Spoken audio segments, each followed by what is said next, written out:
ornament for our wildlife tree, we're going to make apple Cheerio icicles. Now what you're going to need is an apple. Makes sense, right? You're going to want to make sure you've rinsed it off. You want to get off any pesticide residue that might be on there that wouldn't be good for the animals that are going to be eating it. The same goes for you. I hope you wash your fruit before you eat it. You're going to need something to slice the apple with. Now I'm going to use a sharp knife, but you can use a kitchen knife. Kids, if you're doing this, make sure you have an adult that can help you with this step. And they can let you know which knife to use. You're going to need one of your wooden skewers, and that's just going to help you thread the cord through the apple. You're going to need Cheerios, which makes sense. This is our apple Cheerio icicle. And then you're going to need some form of rope or twine or yarn to hang your ornament. Now, one thing to remember when you are making anything for a wildlife tree is to use cord that is biodegradable, which means it'll break down over time. You wouldn't want to use plastic or something like fishing line because that would stay forever and can actually tangle up an animal and not be good. The benefit too by using string like this is if it stays into the spring, birds sometimes like to put this type of string or yarn in their nests. So you might actually see a nest in your yard at some point, especially if you use colored string, be like, oh, that's from our wildlife tree. And then you're gonna want scissors to cut the string so that it's the length that you need it to be. Okay, so I am gonna start with cutting a piece to string my apple and Cheerio on. It's a little over a foot long. It doesn't have to be as long as I just cut it. You can trim it. So I've got that ready. And then, and you might want a cutting board. Make sure if you're going to cut something that you have it on a surface that's not going to damage anything.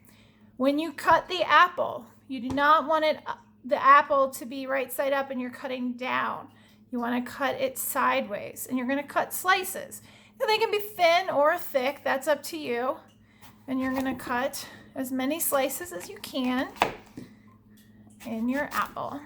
So I think with this apple, I'm going to have 5. Okay, so here are my slices. Now you can remove the seeds if you want. These apple seeds actually contain something called arsenic, which for some animals isn't a good thing to eat. So you might want to, if you can get a hold of them, take them out. But again, it's not necessary. So I'm going to just pop these out right here real quick, just the ones that I can see. All right, so now I got to start. I'm going to start from the bottom piece, and I'm going to use the skewer to poke a hole through it. Now you can use a knife or your scissors to cut a larger opening if you want. But what I like to do with these wood skewers is I put it in and I kind of wiggle it around a little bit so I get a good size hole. And then I'm going to take my cord or yarn or whatever that may be. And it's hard to get through the apple because it's kind of wet and mushy. So I take the skewer and I kind of push it through. Can you see that? So it pushes that cord enough that I can grab it and pull. And since this is the bottom, I'm going to tie a knot. And I might have to do a double knot. You just want it to have kind of a bumpy spot at the end so it doesn't pull back through your apple when it's being hung, because your ornament's going to hang like this. Okay, so now we get to switch. I'm going to pull my Cheerios over. Whenever you're making ornaments for wildlife, if you're using people food, you want to be very careful about what kind of food you're using, because sometimes it's really not good for the wild animals and for your pets too, depending on what you have. So with the Cheerios, you want to make sure they're plain. Okay, you wouldn't want something that has a lot of sugar or chocolate on it or anything like that. So I have plain Oreos here, and I'm going to thread. I'm going to start with just a few, and you could do 3, you could do 8, you could do 20.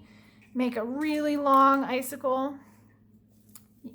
If If you wanted, you can string other things besides a Cheerio, maybe chunks of a different kind of berry or the cranberries that you're going to use for your popcorn garland.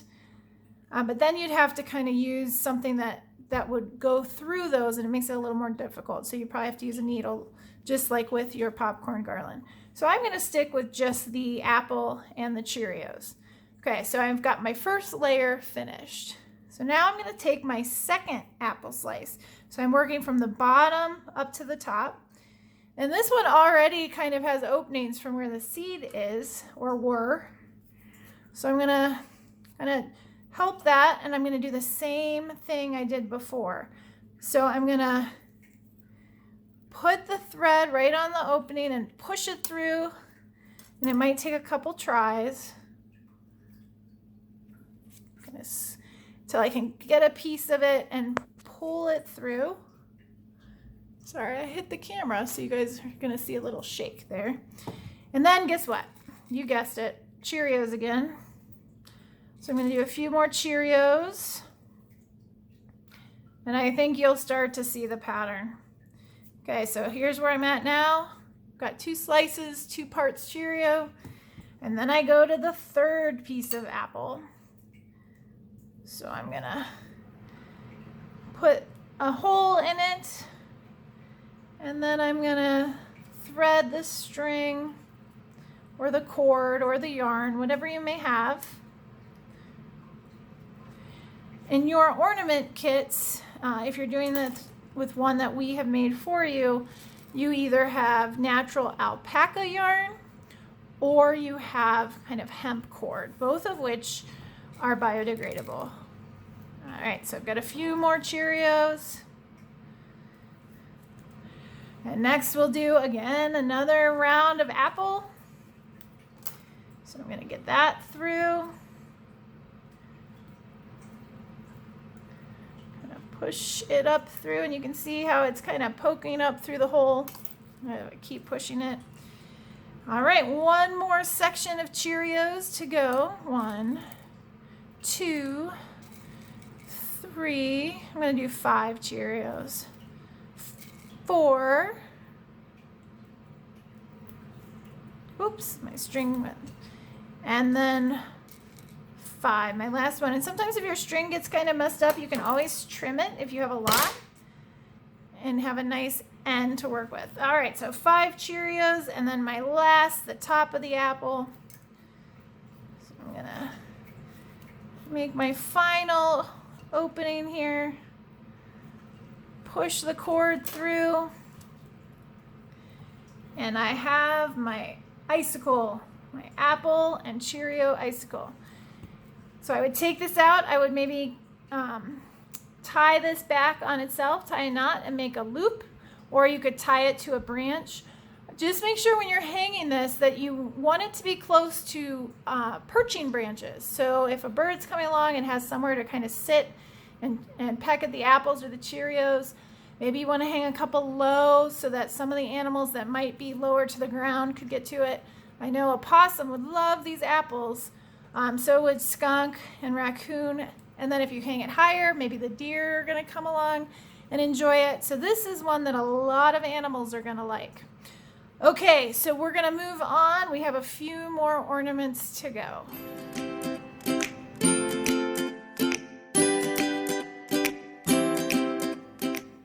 Okay, so our next ornament is going to be a pinecone bird feeder. So for this, you'll need a pine cone, or more than one. You'll need some bird seed, and then you'll need something like a sunflower butter or peanut butter.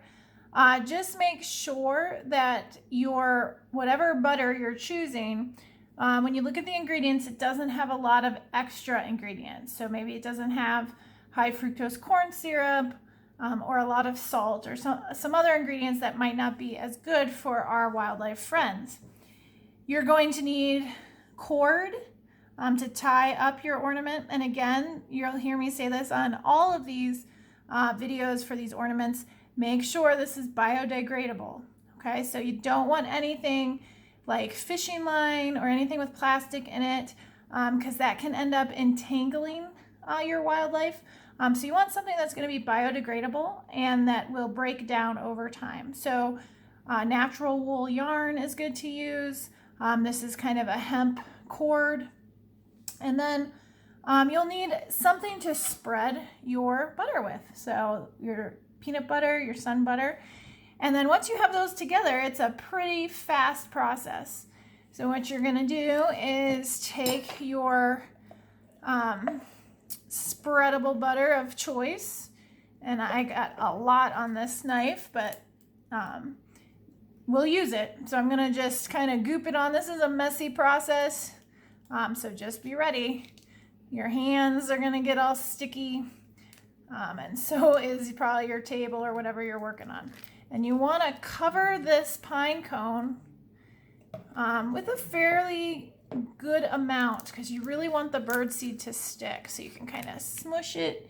I should hold it, make sure I'm in the camera here, guys. Sorry about that. Kind of smush it in there, but also have a nice layer over top. Then you're going to take your covered pine cone and you're going to roll it. And you can also drop some on if you want. Kind of roll and press down. So you get a really good amount of bird seeds stuck. So different bird seeds will stick better than others. Some of these mixes have very large pieces. So the one I have has actually pieces of peanut and stuff. And that might not stick as well as some of the smaller seeds, like the husk sunflower seeds or millet or things like that. Now, I'm going to tie the cord on now. Because otherwise the cord can get pretty covered in peanut butter. But you might want to put the cord on first. But what you're going to do is you're going to pick the end where the little kind of petal-like pieces are facing if you're hanging it down, and thread the cord through them. And then you can either tie, so I like to kind of tie a knot there, and yes, my fingers are all goopy with the sunflower seeds sticking. You can see I want to just make sure you guys know that it's messy, right? And then I'm going to tie the ends again, do another knot. So I form a loop, a hanging loop, and there I have my Pinecone Birdfeeder, which birds will like, but so will a lot of other critters as well. So that is one that you can make quite a few of. It's really unlimited. You could do different kinds of pine cones and see how they compare to each other, or different kinds of seed. And if you're watching your wildlife tree, you might see different birds visit different ones, but that's up to you. And then you get to go wash your hands. All right, so thanks for watching this one. Be sure to check out the other ornaments that we've made for our wildlife tree. And I'm going to move on to the popcorn garland. Okay guys, so now we're back with the popcorn garland. Hopefully you're all cleaned up from your Pinecone bird feeders, if you're doing this in the same sequence that I am. Or if you were smarter than me, you might have done that last because it's the messiest. So for this one, what you're going to need is your popcorn. Now, when you're making these for wildlife trees, remember to always use plain popcorn. So you don't want to use microwavable popcorn that comes pre-buttered. You don't want to add butter and salt to the popcorn. You just want it to be plain. Lots of wildlife eat corn, but those other ingredients would not be very good for them. So we have our plain popcorn. I'll set this right here. And then some fresh cranberries. And you can also add fresh berries like fresh blueberries. You could do chunks of apple, or you could dry some apple rings in the oven and add those to a garland. There's a lot of different ingredients that you could do. You just, again, want to make sure that they are ingredients that are safe for the animals that are going to be eating them. So fruit in general is a good idea. Just remember, if you were to use grapes, that can be detrimental for dogs. That's not good for dogs to eat. So if you have a dog in your yard that might go nibble on some of this stuff, keep that in mind. So we have our cranberries. You're going to need some form of thread. Let's get that up there. Now, again, just like with the other ornaments, you want to make sure that the thread is biodegradable. So I have kind of a thin thread here. It's thicker than sewing thread. And then I have a needle that we'll see how it does. We're going to go with this one. It's a little bit larger of an opening. So I'm going to thread that. So again, kids, if you're doing this, you may want to get some help from your parents, especially if you're using a sharp, fine needle. So a needle, I don't know if you guys can see this clearly. This longer needle I have is a little bit finer, so it has a sharper point, which may work better for the popcorn. I'm going to try to start with this one first, which is a little duller and a little bit bigger of an opening. But sometimes the popcorn tends to break when you're doing that. So you have to be kind of gentle. So I'm going to get a lot pulled out here. Probably not going to be doing this much for this demonstration, but you want to kind of have a tie off point. So somewhere when you decide how long it's going to be, you're going to tie a knot to make sure it doesn't pull through the popcorn. So that's your end point. And then you're going to start threading your popcorn and your cranberries.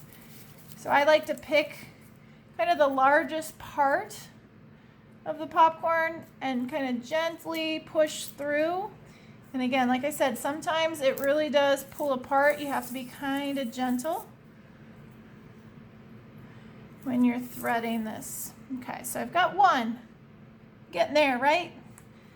Okay, so I'm going to keep on going. This is a longer process, depending on how long you want your popcorn garlands to be, but they really look nice, especially if you've gotten the kind of white popcorn.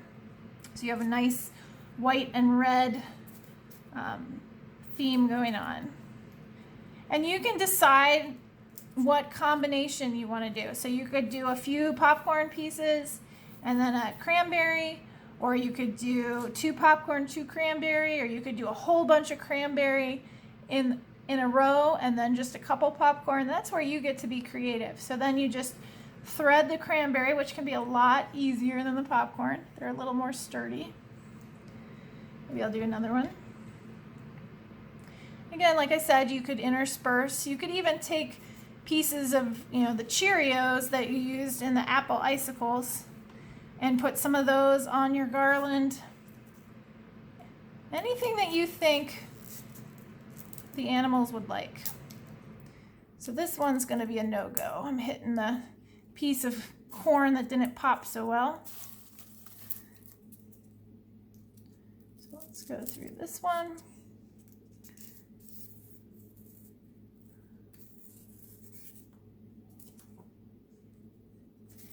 And then I'm just going to do a few more. I think you guys get the idea for this.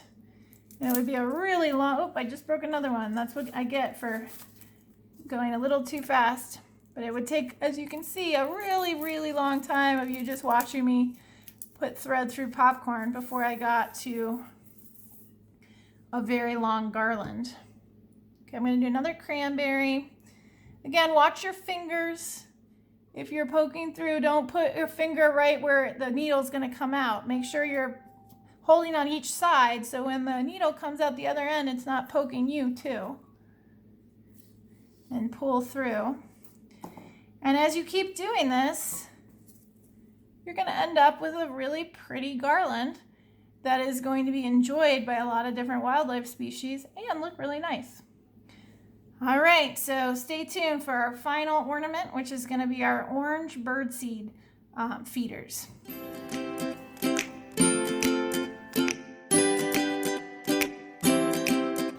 All right, everyone, we're going to work on our last ornament for your night trees or your wildlife trees. So we're going to work on an orange bird feeder.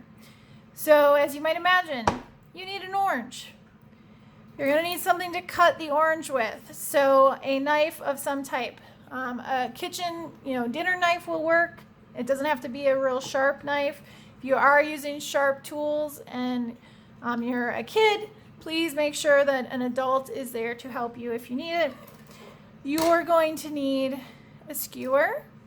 And that's going to be a perch for the birds.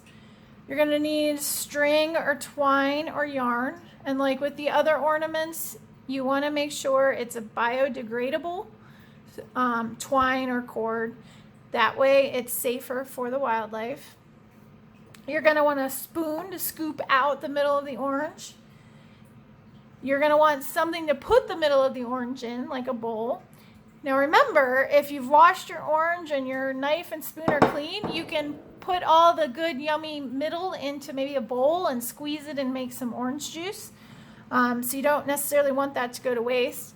And if you don't want to do that, save it and you can sprinkle it on the ground underneath your wildlife tree for some of the animals that might not climb the tree, but would really enjoy something to feast on. You're going to need a type of, whether it's sunflower butter or peanut butter, to help hold the bird seed together. You can also, it's not in your kits, but this is something if you're going to make more ornaments on your own, you can get something called suet, plain suet, and you can melt it on your stove and mix that in with the bird seed and make a really good bird feeder. So suet is actually just fat, but it's a good fat for our wildlife. And then you're going to need bird seed. All right, so let's get started. So first things first, you're going to cut off either the top 1/4, or so the quarter, or the half of an orange. If you cut it in half, if it's a large enough orange, you can make 2 bird feeders. If it's a smaller orange, you might want to go a little bit higher than halfway. And then what you can do, so I'm going to do that, is this part doesn't necessarily need to go to waste either. Again, you could eat the middle, or you can cut it in thinner slices.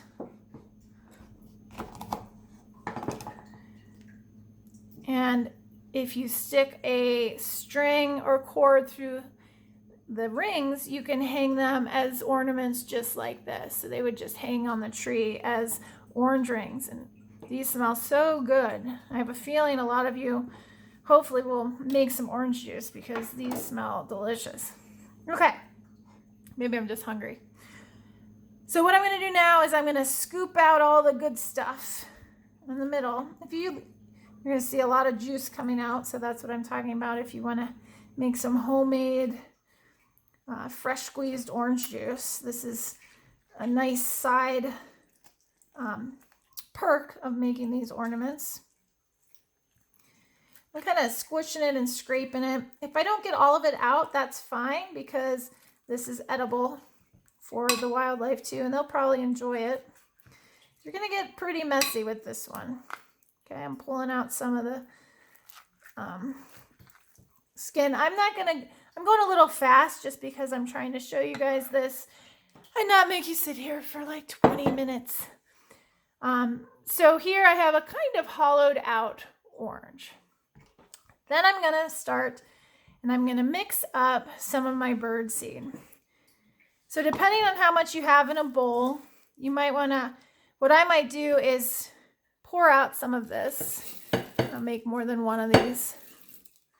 And then I'm going to take my spoon that I used for the orange. You can have separate spoons if you want. I'm going to get a nice big chunk, and then I'm going to mix it all up. Depending on how messy you're willing to get, you can use your fingers for this too. And I may resort to that. We'll see. Okay, so I'm smearing it all over, getting that seed mixed in. What I want is a big, kind of chunky concoction that I can mold into a ball to fit in the orange here. All right, so that looks pretty good. So now's when I get to get messy. Okay, so I'm going to get this into a loose shape that I want, and I'm going to stick it in the part of the orange that I cut and hollowed out. All right, pretty straightforward, right? Well, now I have to hang it, and I'm going to use it. This is how you're going to look when you're doing this, probably. have paper towels on hand or a washcloth, or be close to the sink maybe. Okay, so I'm going to take the dowel rod, and again, remember this is the perch. Careful with the sharp end. You don't want your hand on this side while you're poking through like this. Make sure it's out of the way. You're going to go through one side and out the other side. And I have a pretty long dowel rod here. I don't necessarily need it to be this long, so I'm going to trim off a bit. So now I have an orange on a stick. If you have enough dowel rods, you might want to make an X, and that can help it to stay upright when you hang it. So now I'm going to cut a piece of my twine, and I'm going to tie a knot around this side of the orange around the dowel rod, and then I'm going to give myself a hanging length, come back down to this side and do another knot right on the side, so right up against the orange.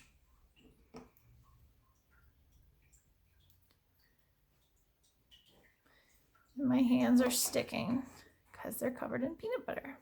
Whoop.